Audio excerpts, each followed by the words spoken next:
This is Our Lives. I'm Gwen Edwards. Now, here is a question for you today on Our Lives. How far would you go to secure your freedom and to rid yourself of an inhumane life of slavery? To secure their freedom, many slaves used any and all means necessary. This dilemma is explored in detail in a new book written by my guest today. The book is called The Wedding Gift. It is an all-too-real look at the brutality of slavery and the chattel status of women, both black and white, in the antebellum South. My guest today is Marlon Bowden, and Marlon is an attorney. She works in New York City with immigrants, and she's done it for years. She lives in Stanford. She's the author of the book, The Wedding Gift. Now, thank you for coming.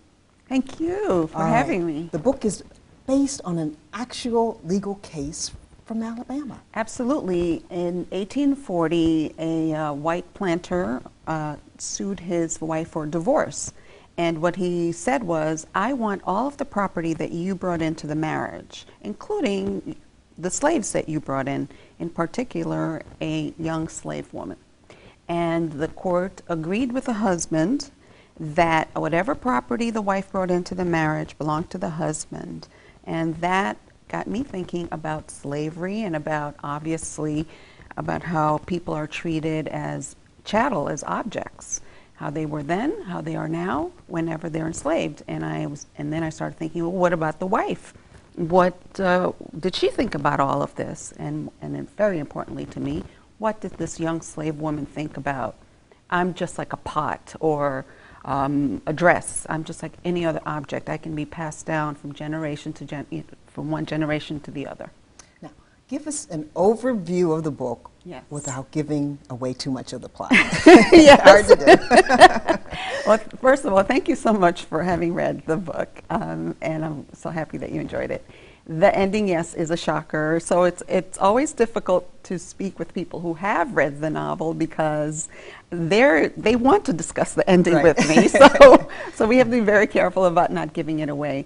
But I think the book, I had so many themes that I wanted to explore. I wanted to explore women as slaves, and I wanted to go inside the minds of the women, both black and the white mistress. What did the white mistresses think, for example, about the system of their husbands, the slave masters, having concubines within their own households? That was important to me. What did the children, what was it like being a child in slavery when you had to begin working when you were 6 years old? You know, that's just something that I think all of us think, if we lived in those times and if we were kids, how would that have been? And what I found that really opened my eyes was the chattel status of women, both black and white. Right. The black woman in slavery could not even secure or protect her own children. And in some cases in your book, neither could the white wife. She right. could not protect her own daughter once the husband decided he was going to make a business deal. Exactly, exactly. And so those are very important issues to me. And they're important issues today. Women are treated in different societies.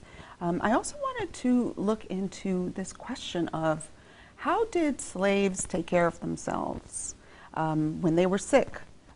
Even if the master did provide a doctor, that wasn't necessarily something that was helpful to them. So slaves actually, I learned in my research, they learned medicine. They learned herbal medicine. So they were midwives, yes. and they were healers and right. using herbs and right. those things that they found at their disposal on the plantation. Exactly. And I also learned that they, in fact, were better at healing than the medical doctors of the time. And in fact, the white women, the mistresses, they relied at times on the midwives, the black midwives of the plantation. And that's, I was very surprised to hear that, to learn that.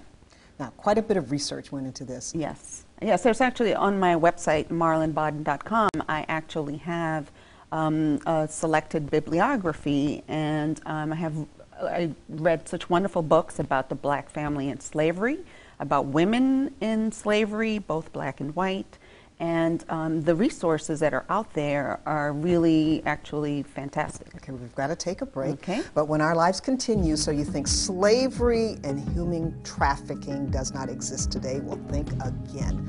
Marlon's legal career has exposed her to modern day slavery. Details when we come back. Stay with us.